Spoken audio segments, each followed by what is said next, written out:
ಕೋಳಿ ಸಾಕಾಣಿಕೆಯು ಕೃಷಿಗೆ ಪೂರಕವಾದ ಉಪಕಸುಬುಗಳಲ್ಲಿ ಒಂದಾಗಿದೆ. ಇತ್ತೀಚಿನ ದಿನಗಳಲ್ಲಿ ಕೋಳಿ ಸಾಕಾಣಿಕೆಯು ಒಂದು ಪ್ರಮುಖ ಉದ್ದಿಮೆಯಾಗಿ ಪರಿಣಮಿಸಿದೆ.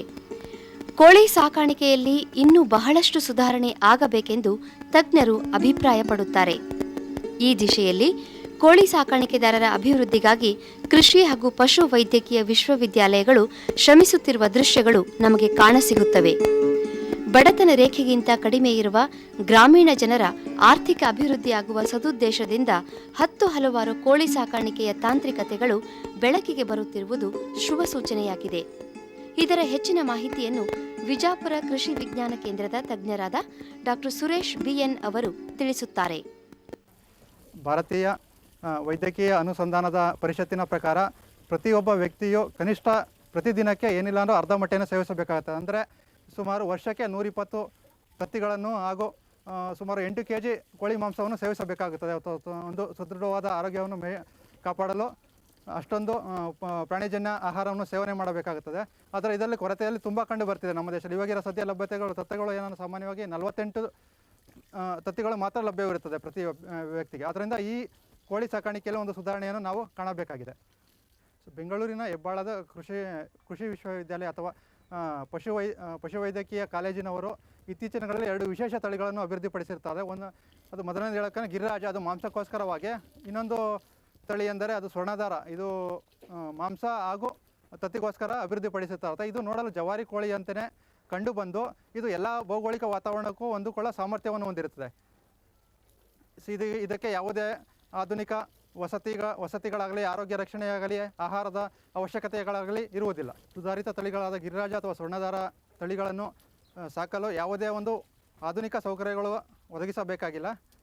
ಸೊ ಮುಖ್ಯವಾಗಿ ಇದು ಮೊದಲ 3 ವಾರಗಳಿಗೆ ಕೃತಕವಾದ ಒಂದು ಕಾವುಗಳನ್ನು ಕೊಡಬೇಕಾಗುತ್ತದೆ ಮರಿಗಳಿಗೆ. ಸೊ ನಂತರ ಇನ್ನೊಂದು ಮುಖ್ಯ ಸಮಸ್ಯೆಗಳೇನೆಂದರೆ ಇದರ ಸ್ವಾಭಾವಿಕ ಅಥವಾ ಶತ್ರುಗಳಾದ ನಾಯಿ, ಮುಂಗಲಿ, ಬೆಕ್ಕುಗಳಿಂದ ಈ ಮರಿಗಳನ್ನು ಸಂರಕ್ಷಿಸಬೇಕಾಗುತ್ತೆ. ಮೊದಲ ಒಂದು 5 ವಾರದವರೆಗೂ ಈ ಮರಿಗಳನ್ನು ಸಂರಕ್ಷಿಸಬೇಕಾಗ್ತದೆ. ಕೋಳಿಗಳಿಗೆ ಯಾವಾಗಲೂ ಒಂದು ಶುದ್ಧವಾದ ನೀರು ದೊರಕುವಂತೆ ನೋಡಿಕೊಳ್ಳಬೇಕು. ಸೊ ಸಾಮಾನ್ಯವಾಗಿ ಇತ್ತೀಚಿನ ಪ್ರಚಲಿತವಾದ ಅಜೋಲಾ, ಇದು ಒಂದು ಸಾವಯವವಾಗಿ ಒಂದು ಉತ್ತಮವಾದ ಒಂದು ಪಶು ಆಹಾರ ಅಥವಾ ಇದನ್ನು ಕೋಳಿಗಳಿಗೆ ನೀಡಬಹುದು. ಇನ್ನು ಕೋಳಿ ರೋಗದ ಬಗ್ಗೆ ತಿಳಿಸಬೇಕು ಅಂದರೆ ಸಾಮಾನ್ಯವಾಗಿ ಕೋಳಿ ರೋಗಗಳನ್ನು 2 ವಿಭಾಗಗಳಾಗಿ ವಿಂಗಡಿಸಬಹುದು. ಒಂದು ಸೋಂಕು ರೋಗಗಳು, ಇನ್ನೊಂದು ಪರಾವಲಂಬಿ ಜೀವಿಗಳಿಂದ ಬರುವಂಥ ರೋಗಗಳು. ಸೋಂಕು ರೋಗಗಳು ಸಾಮಾನ್ಯವಾಗಿ ಬ್ಯಾಕ್ಟೀರಿಯಾ ಮತ್ತು ವೈರಾಣುವಿಂದ ಕಂಡು ಬರ್ತೈತೆ. ಇದರಲ್ಲಿ ಅತಿ ಮುಖ್ಯವಾಗಿ ಕಂಡುಬರೋ ರೋಗ ಅಂದರೆ ಕೊಕ್ಕರೆ ರೋಗ ಅಂತ. ಇದು ಸಾಮಾನ್ಯವಾಗಿ ಎಲ್ಲ ಕೋಳಿ ಸಾಕಾಣಿಕೆಯರು ಒಂದು ಚಿರಪರಿಚಿತ ಈ ರೋಗ. ಸೊ ಇದು ಒಂದು ವೈರಾಣುವಿಂದ ಹರಡುತ್ತೆ. ಇದು ಆಹಾರ, ನೀರು ಅಥವಾ ಗಾಳಿ ಮುಖಾಂತರ ಒಂದು ಕೋಳಿಯಿಂದ ಇನ್ನೊಂದು ಕೋಳಿಗೆ ಹರಡುತ್ತೆ ಮತ್ತು ಒಂದು ಮನೆಯಿಂದ ಇನ್ನೊಂದು ಕೋಳಿ ಮನೆಗೂ ಹರಡುವ ಸಾಧ್ಯತೆಗಳಿರ್ತವೆ. ಇದು ಒಮ್ಮೆ ಕಾಣಿಸ್ಕೊಂಡು ಅಂದರೆ ಸಾಮಾನ್ಯವಾಗಿ ಎಲ್ಲ ಇಡೀ ಗುಂಪಲ್ಲೇ ಕಂಡು ಬರ್ತದೆ ಮತ್ತು ಸಾವಿನ ಪ್ರಮಾಣ ಜಾಸ್ತಿ ಸಂಖ್ಯೆಯಲ್ಲಿ ಇರ್ತೈತೆ ಇಂಥ ಒಂದು ಕೊಕ್ಕರೆ ರೋಗ ಬಂದಾಗ. ಸೊ ಈ ಕೊಕ್ಕರೆ ರೋಗಕ್ಕೆ ಯಾವುದೇ ಒಂದು ಚಿಕಿತ್ಸೆ ಲಭ್ಯವಿರುವುದಿಲ್ಲ. ಅದಕ್ಕೆ ಈ ಮುಂಜಾಗ್ರತಾ ಕ್ರಮವಾಗಿ ಲಸಿಕೆಯನ್ನು ಹಾಕಿಸ್ಬೇಕಾಗುತ್ತೆ. ಇದು ಮೊದಲ 6 ದಿನ ಮತ್ತು 4 ಅಥವಾ 5ನೇ ವಾರದಲ್ಲಿ ಮೂಗಿನ ಮುಖಾಂತರ ಒಂದು ಲಸೋಟ ಅನ್ನೋ ಒಂದು ಲಸಿಕೆಯನ್ನು ಮೂಗಿನ ಮುಖಾಂತರ ಡ್ರಾಪನ್ನು ಹಾಕಿಸ್ಬೇಕಾಗುತ್ತದೆ. ಮತ್ತು 8 ಮತ್ತು 10ನೇ ವಾರದಲ್ಲಿ ಇದನ್ನು ಚರ್ಮದ ಕೆಳಗಡೆ ಒಂದು R2B ಅನ್ನೋ ಒಂದು ಲಸಿಕೆಯನ್ನು ಈ ಕೋಳಿಗಳಿಗೆ ಕೊಡೋದ್ರಿಂದ ಈ ಕೊಕ್ಕರೆ ರೋಗವನ್ನು ತಡೆಗಟ್ಟಬಹುದು. 2 ಬಗೆಯ ಪರಾವಲಂಬಿ ಜೀವಿಗಳನ್ನು ನಾವು ಕೋಳಿಗಳಲ್ಲಿ ಕಾಣಬಹುದು. ಮೊದಲನೇದಾಗಿ ಒಳ ಪರಾವಲಂಬಿ ಜೀವಿಗಳು ಅಂದರೆ ಜಂತು ಹುಳುಗಳು, ದುಂಡು ಹುಳುಗಳು ಅಥವಾ ಲಾಡಿ ಹುಳುಗಳು.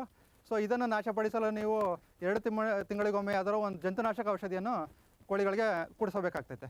ಇನ್ನೊಂದು ಥರದ ಪರಾವಲಂಬಿ ಜೀವಿಗಳೆಂದರೆ ಹೊರ ಪರಾವಲಂಬಿ ಜೀವಿಗಳು, ಅಂದರೆ ಕೋಳಿಗಳ ಮೈ ಮೇಲಿರೋಂಥದ್ದು. ಇದು ಏನಾಗಿರ್ಬೋದು, ಉಣ್ಣೆ ಆಗಿರ್ಬೋದು, ಚಿಗಟ ಆಗಿರ್ಬೋದು, ಇವೆಲ್ಲ ಕಂಡು ಬರ್ತವೆ.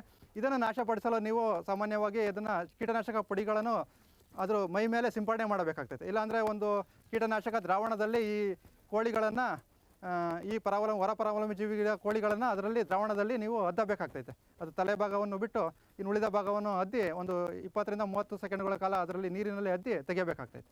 ಸುಧಾರಿತ ತಳಿಗಳಾದ ಗಿರಿರಾಜ ಮತ್ತು ಸ್ವರ್ಣಧಾರ ತಳಿಗಳನ್ನು ಹಿತ್ತಲಲ್ಲಿ ಬಿಟ್ಟಾರೋ ಅಥವಾ ಹೊಲದಲ್ಲಿ ಬಿಟ್ಟಾದರೂ ಮೇಯಿಸ್ಬೋದು. ಅಥವಾ ಒಂದು ಚಿಕ್ಕದಾದ ಒಂದು ಕೊಟ್ಟಿಗೆ ನಿರ್ಮಾಣ ಮಾಡಿ ಒಂದು ಸ್ಥಳೀಯವಾಗಿ ದೊರೆಯುವ ಕಚ್ಚಾ ವಸ್ತುಗಳಿಂದ ಒಂದು ಸಿದ್ಧಪಡಿಸಿದ ಒಂದು ಕೊಟ್ಟಿಗೆಯಲ್ಲಿ ಬೇಕಿದ್ರೆ ಅದನ್ನು ಸಾಕಾಣಿಕೆ ಮಾಡಬಹುದು. ಸೊ ಕೋಳಿಗಳಿಗೆ ಪ್ರತ್ಯೇಕ ಕೊಟ್ಟಿಗೆ ನಿರ್ಮಾಣ ಮಾಡಿದಲ್ಲಿ ಒಂದು ಕೋಳಿಗೆ ಸಾಮಾನ್ಯವಾಗಿ ಏನಿಲ್ಲ ಅಂದ್ರೂ ಒಂದು 5 ರಿಂದ 6 ಫೂಟ್ ಚದರ ಅಡಿ ಅಳತೆಯ ಒಂದು ಸ್ಥಳಾವಕಾಶ ಬೇಕಾಗ್ತೈತೆ. ಸೊ ಇನ್ನು ಆಹಾರದ ಬಗ್ಗೆ ಹೇಳಬೇಕಂದ್ರೆ ಸ್ಥಳೀಯವಾಗಿ ದೊರೆಯುವ ಮನುಷ್ಯರಿಗೆ ಉಪಯುಕ್ತವಲ್ಲದ ಯಾವುದಾದ್ರೂ ಆಹಾರ ಪದಾರ್ಥಗಳನ್ನು ಕೋಳಿಗಳಿಗೆ ನೀಡಬಹುದು. ಇತ್ತೀಚೆಗೆ ಪ್ರಚಲಿತವಾದ ಅಜೋಲಾಗಳು ಕೋಳಿಗಳಿಗೆ ಒಂದು ಉತ್ತಮವಾದ ಪೌಷ್ಟಿಕದ ಆಹಾರ ಆಗಿರ್ತದೆ. ಸೊ ಜವಾರಿ ಕೋಳಿಯಂತೆಯೇ ಹೋಲುವ ಗಿರಿರಾಜ ಅಥವಾ ಸ್ವರ್ಣಧಾರ ಕೋಳಿಗಳಿಗೆ ಮಾರುಕಟ್ಟೆಯಲ್ಲಿ ಒಂದು ಕೋಳಿಗೆ ಏನಿಲ್ಲ ಅಂದರೂ ಸಾಮಾನ್ಯವಾಗಿ 500 ರೂಪಾಯಿವರೆಗೂ ದರ ದೊರಕುತ್ತದೆ. ಅದೇ ರೀತಿ ತತ್ತಿಗಳಿಗೂ ಸಹ ಅದು ಜವಾರಿನ ಕೋಳಿಗಳಂತೆ ಹೋಲುವ ತತ್ತಿಗಳು ಇರ್ತವೆ, ಅದರಿಂದ ಅದಕ್ಕೆ 4 ರೂಪಾಯಿ ಆದರೂ ಒಂದು ತತ್ತಿಗೆ ಕನಿಷ್ಠ ಪಕ್ಷದಲ್ಲಿ ದರ ಮಾರುಕಟ್ಟೆಯಲ್ಲಿ ದೊರೆಯುತ್ತದೆ.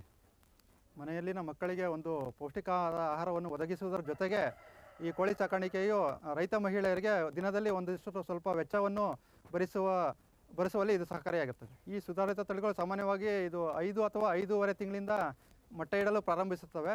ಇದು ಏನಿಲ್ಲ ಅಂದರೆ ಸಾಮಾನ್ಯವಾಗಿ 2 ದಿನ ಅಥವಾ 3 ದಿನಕ್ಕೆ ಒಮ್ಮೆಯಾದರೂ ಒಂದು ತತ್ತಿಯನ್ನು ಇಡುತ್ತದೆ. ಈ ತತ್ತಿಯನ್ನು ಜೋಪಾನ ಮಾಡಲು ಸಾಮಾನ್ಯವಾಗಿ ಕೊಟ್ಟಿಗೆಯಲ್ಲಿ ನೆಲದ ಮೇಲೆ ಕೆಲವೊಂದು ಒಟ್ಟುಗಳು ಬರ್ತಾವಲ್ಲ, ಕೈಗಾರಿಕಾ ಉಪ ಪದಾರ್ಥಗಳಾದ ಅಕ್ಕಿ ತೌಡಾಗಲಿ, ಗೋಧಿ ಸಿಪ್ಪೆಗಳಾಗಲಿ, ಈ ಥರದೊಂದು ಸಾಮಗ್ರಿಗಳನ್ನು ನೀವು ಸೌಕರ್ಯನ ಒದಗಿಸಬೇಕಾಗ್ತದೆ ಕೊಟ್ಟಿಗೆ ನೆಲದ ಮೇಲೆ. ಇದರಲ್ಲಿ ಕೋಳಿ ಸಾಕಾಣಿಕೆಯನ್ನು ಕೈಗೊಂಡಾಗ ಅದರ ಉತ್ಪಾದನೆ ಅಥವಾ ಮಾಂಸ ಅಥವಾ ತತ್ತಿಯ ಉತ್ಪಾದನೆಯನ್ನು ಹೆಚ್ಚುಗೊಳಿಸಲು, ಅದಕ್ಕೆ ಸಾಮರ್ಥ್ಯವನ್ನು ಹೆಚ್ಚುಗೊಳಿಸಲು ಕೆಲವೊಂದು ಆಹಾರ ಪದಾರ್ಥಗಳಾದ ಮೆಕ್ಕೆಜೋಳ ಆಗಲಿ, ಅಕ್ಕಿ ನುಚ್ಚು ಆಗಲಿ, ಗೋಧಿ ನುಚ್ಚು, ಇದನ್ನು ಕೆಲವನ್ನು ಪ್ರತಿದಿನ 50ರಿಂದ 60 ಗ್ರಾಮ್ ಪ್ರತಿ ಕೋಳಿಯಂತೆ ಸರಾಸರಿಯಂತೆ ನೀವು ನೀಡಬಹುದು. ಕೋಳಿ ಸಾಕಾಣಿಕೆಯ ಸರಳ ವಿಧಿವಿಧಾನಗಳನ್ನು ಅರಿತು ಅನುಷ್ಠಾನಕ್ಕೆ ತರುತ್ತಿರುವ ಫಲಾನುಭವಿಗಳಿಗೇನು ಕಡಿಮೆಯಿಲ್ಲ. ಜವಾರಿ ಹಾಗೂ ಸುಧಾರಿತ ತಳಿಗಳನ್ನು ಸಾಕಿ ತಮ್ಮ ಸ್ವಾವಲಂಬನ ಜೀವನೋಪಾಯ ಮಾಡಿಕೊಂಡಿರುವುದನ್ನು ನಾವು ಅಲ್ಲಲ್ಲಿ ನೋಡುತ್ತೇವೆ.